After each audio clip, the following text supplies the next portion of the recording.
Hey, mikor beszélsz ott? Szia, Ástráton vagyok.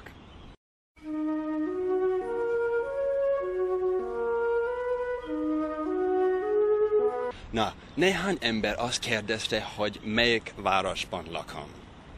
Akkor, ha nem tudtad, itt egy kis segítség.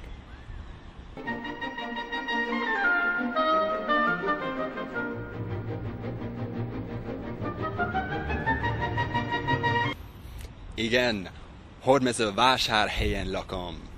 Na, de tényleg! Csodálatos Sydneyben lakom. És Sydneyben sokat süt a nap, általában, és mindenki elég örül. Ugye, haverok?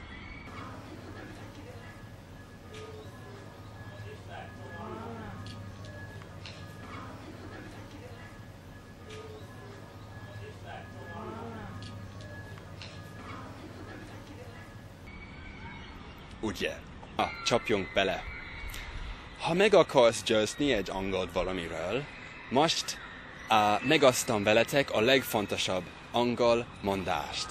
Ez a come on, ami come on rövidítése. És ez szuper effektív. Csak figyelj. Hey, you wanna go grab something to eat or something? Mate, I can't. I gotta go study. Come on. Mate, no chance. The exam's tomorrow and I haven't done anything. Come on. Alright, you make a good point. Alright, let's go. Simán működik. Mit is mondtam? Ez mate volt. Havert jelent. Elég barátságosak vagyunk itt, akkor egymást az utcán havernak mondjuk. Például az how you going, mate?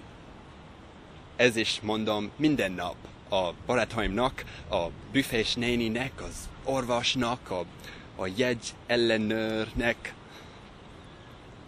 Lehet neki nem. De ez nagyon normális.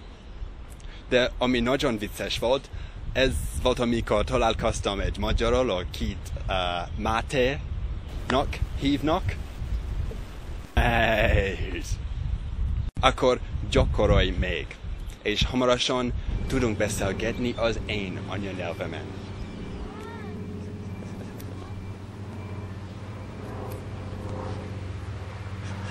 Akkor, see you soon, Ástráton, Hódmezővásárhelyről.